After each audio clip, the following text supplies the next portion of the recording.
Who is coming? Who is coming? Mr. Scratch! He's already here. Welcome to MsMojo, and today we're counting down our picks for the top 10 Criminal Minds villains. A biochemist, computer hacker, and federal agent? Who the hell is this guy? For this list, we're looking at the most formidable foes of the BAU. Since some of these entries reveal major plot points, a spoiler warning is now in effect. Who do you think is the best or worst villain? Let us know in the comments. Number 10. Anita and Roger Roycewood. When a little girl goes missing from a festival, the case leads the BAU to Roger and Anita Roycewood. The couple abducts one child every year, keeping them as their own until they get too old or misbehave. What's your name? You gotta tell me your name before they give you a new one. What are you doing? What do you think you're doing? The Roycewoods own a funeral home, giving them access to a crematorium to dispose of bodies. Charlie Hillridge was abducted years prior and is now forced to assist in the kidnappings. He's still alive. Wait, this is your son? Charlie. Your son took my baby?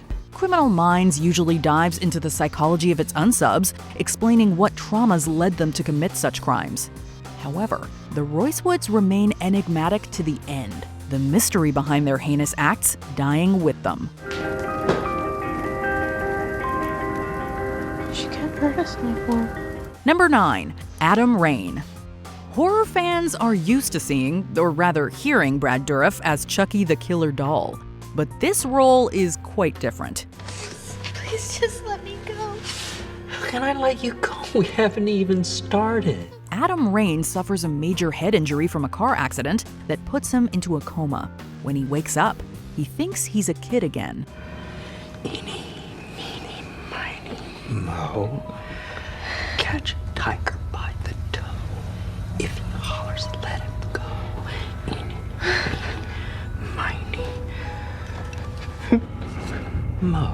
Adam begins abducting people, namely couples, in an attempt to recreate two puppets from his childhood. When the victims aren't right, he disposes of the bodies, putting them on display in boxes. Adam is staging a reenactment of the night his father, a renowned puppeteer, was shot by a robber.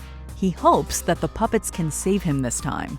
No, you guys have to do it right this time. You have to save him. From what? From the robber, I told you. Dourif delivers a chilling performance as the delusional killer, and it's something we'll never forget.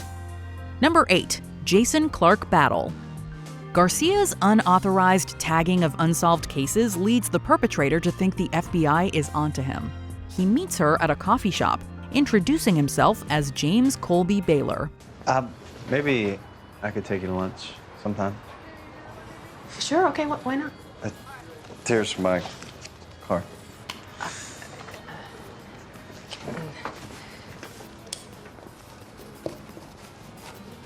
This is my... I'll call you. Garcia is surprised and excited when he asks her out on a date. At the end of the night, however, Baylor, who is actually Jason Clark Battle, shoots Garcia, leaving her for dead. Hey, Garcia. Yeah.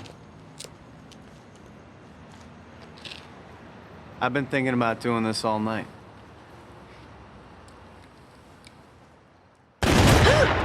When he discovers that she survived, he visits the BAU offices. Fortunately, tech analyst Kevin Lynch recognizes Battle and tips off the others. It's BAU. Oh God, that's him. Hodges Morgan, he's in the BAU. After he takes Agent Fuchs hostage, JJ takes him out. Talk about a date gone wrong. Number 7. Tobias Henkel, aka Charles and Raphael. In Season 2, James Vanderbeek guest stars as Tobias Henkel, a serial killer hell-bent on punishing sinners. Because Raphael is going to kill the sinners that live here. I'm sorry, did you say somebody is killing someone? Sir?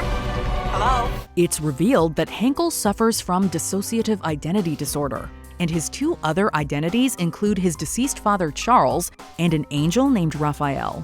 When Reed and JJ go to question him as a potential witness, Henkel captures Reed and takes him to a cabin. The Charles identity tortures Reed, telling him to confess his sins. Your sins now. Confess your sins. Confess. I haven't done anything. Tobias,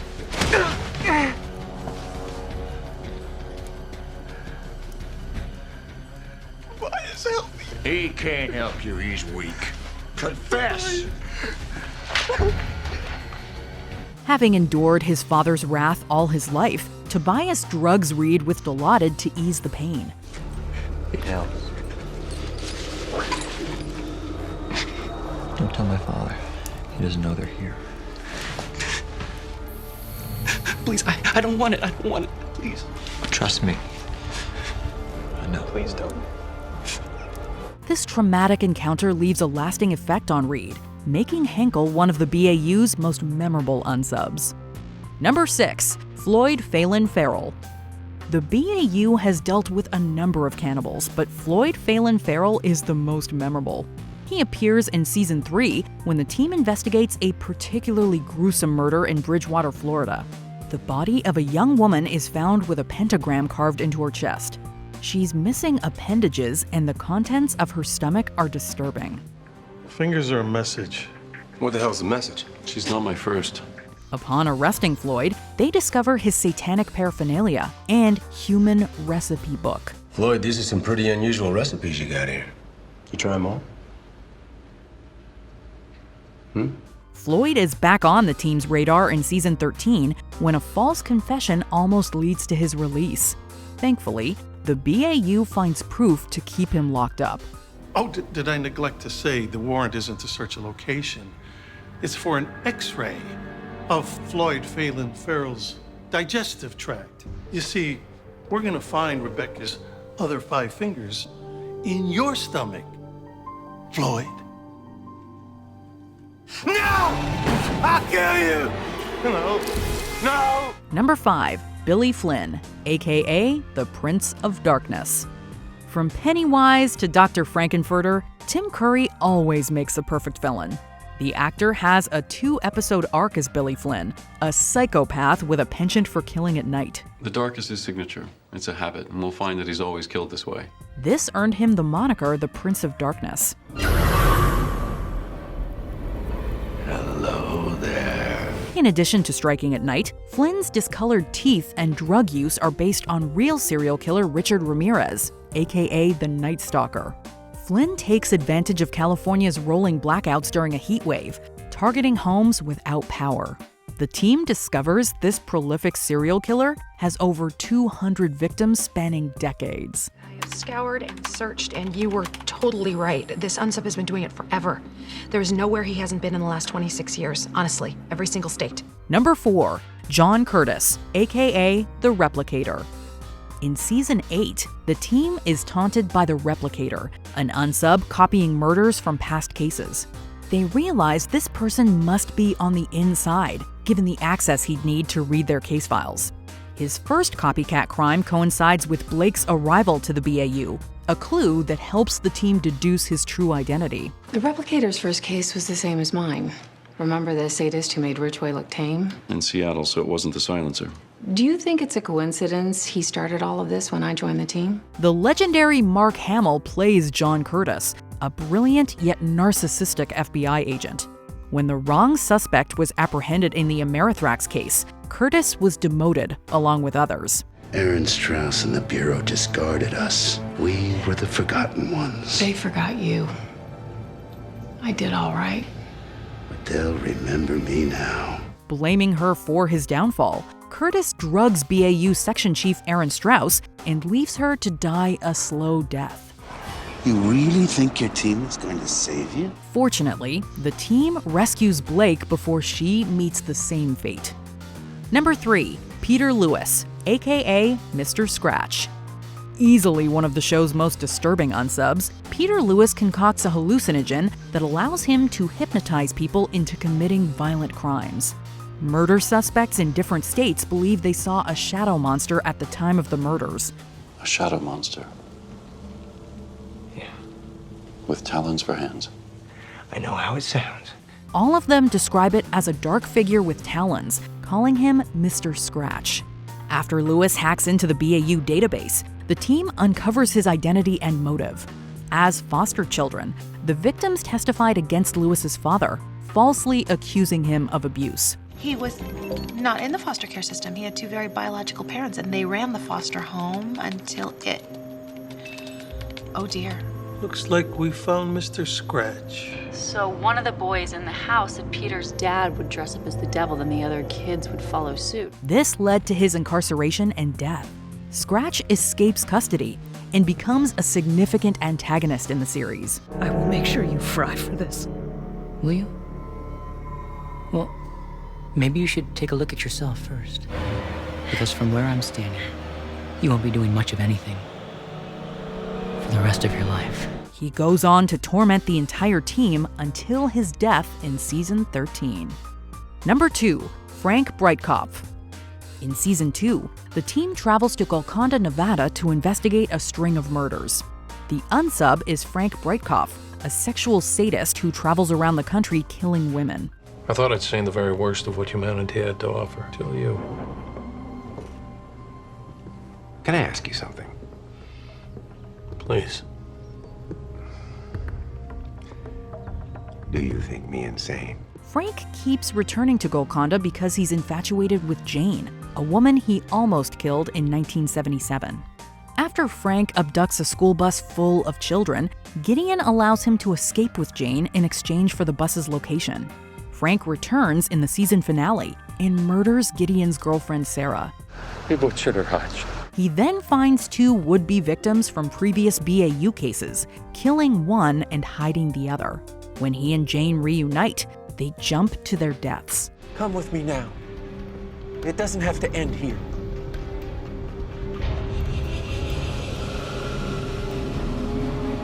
Jane, I love you.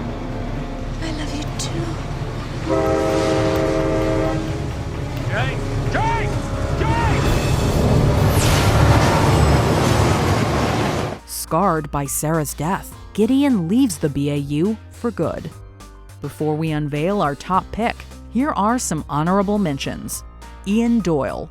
A ghost from Emily's past returns to ruin her life. Come near my team, and I will end you. I don't have a quarrel with them.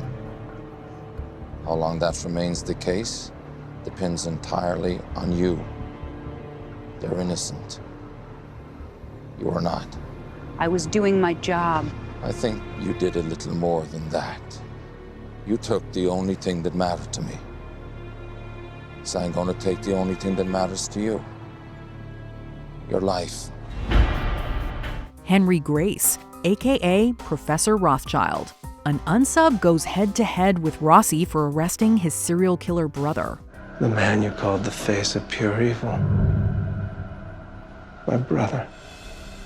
My life ended the day you arrested him. Every time people talked about William Grace, they always talked about his parents and his brother, Henry. Because no one could believe that anyone that evil could possibly hide in the darkness. Mason and Lucas Turner conducted sadistic human experiments on their pig farm. They were doing experiments. Experiments? Unsuccessful ones.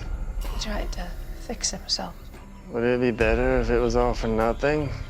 They were human beings. Nathan Harris asks Reed for help with his homicidal urges. I saw you at the metro stop a few times, and I thought maybe you could help me. How? I don't know, I saw that body and I felt excited, and that really scared me.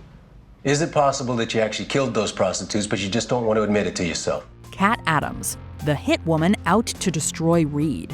She's Black Widow. She preys on men she can seduce. She thrives in psychological seduction. Yeah, body count was never confirmed, but it's believed to be in the hundreds. She's one of the most dangerous criminals we've ever arrested, and she is obsessed with Reed. He's the only man to ever outsmart her. Before we continue, be sure to subscribe to our channel and ring the bell to get notified about our latest videos. You have the option to be notified for occasional videos or all of them. If you're on your phone, make sure you go into your settings and switch on notifications. Number 1. George Foyette, aka The Reaper. George Foyette is arguably the most memorable unsub on Criminal Minds. Are you scared? You should be. He first appeared as the only surviving victim of the Reaper. He's just a man, nothing more. Then why can't you catch him? But when the Reaper returns to Boston, the team finds out that Foyette and the Reaper are one and the same. He spent years planning his comeback, so once he was arrested and sent to prison, he escaped. They're gonna find him, right? No, they're not. He said he'd be more famous than we knew. And he was right. Like a lot of unsubs, he enjoys toying with the BAU, particularly Hotch. In one of the most harrowing episodes of the show, Foyette tracks down Hotch's family and kills his ex-wife Haley and threatens his son Jack. In the end, Hotch is driven to kill Foyette. Do you agree with our picks? Check out this other recent clip from MsMojo. And be sure to subscribe and ring the bell to be notified about our latest videos.